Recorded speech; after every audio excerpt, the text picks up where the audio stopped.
በነገራችን ላይ ቁሜ ሐሳብ ስሰጥ ያለ ምክንያት አይደለም። ስታዩኝ በእድሜ ሕፃን ነኝ።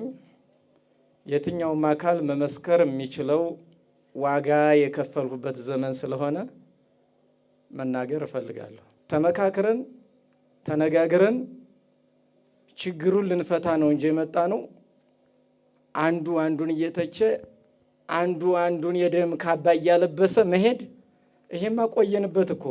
ገና ከእንጭጩ ይሄ ነገር ሲጀምር የሀገር ሽማግሌዎችን በመያዝ እና አባ ፍስሐ አሉ ዛሬ ድንጋይ ተሸክመን መስቀል አስፋልት ላይ ጥለን ተው በማርያም ስንል ማንም አልደረሰም።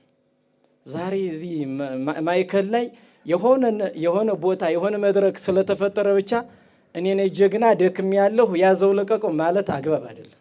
ስለዚህ አሁንም ቢሆን አዋጭ የሚሆነው እኔ በመመካከር በመነጋገር ስራ ከመስራት ያለፈ አንዱ አንዱን መተቸት አግባብ አይደለም።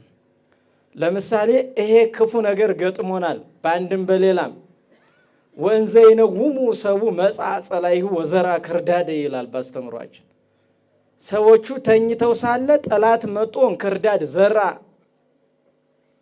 አኮኑ ሰናየ ዘራ ዘራይከ ውስተ ገራይትከ፣ አንተ ትላንትና መልካም ዘር ዘርተ ነበር እማይቴን ከሎቱ ክርዳድ፣ ይሄን ክርዳድ ከየት ነው የመጣ የሚል ትምህርት አለ።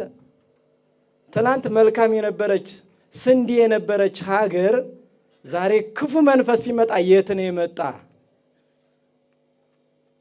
ይህንን አስተምሮ ከፋፍለን በንስሐ አባት ደረጃ፣ በጽዋ ማህበራት ደረጃ፣ በሰንበት ትምህርት ቤቶች ደረጃ ትምህርቱ ሲሰጥ የሌላችሁ ሰዎች ዛሬ ነቢይ ሆናችሁ እየተናገራችሁ ነው። ይሄ ክፉ ነገር ገጥሞናል ምህላ እናድርግ ብለን በትንሹ ከ5 ጊዜ በላይ እንደ ከተማ የምህላ ጸሎት ይዘን አመድ ነስንሰን ማቅ ለብሰን እናልቅስ ብለን አዋጅ ስናውጅ እናንተ ዕለተ ዓርብ በ2 ሰዓት ጃምቦ ሃውስ እንደ ጉርጥ ተዘፍዝፋችሁ ነው ያላችሁ።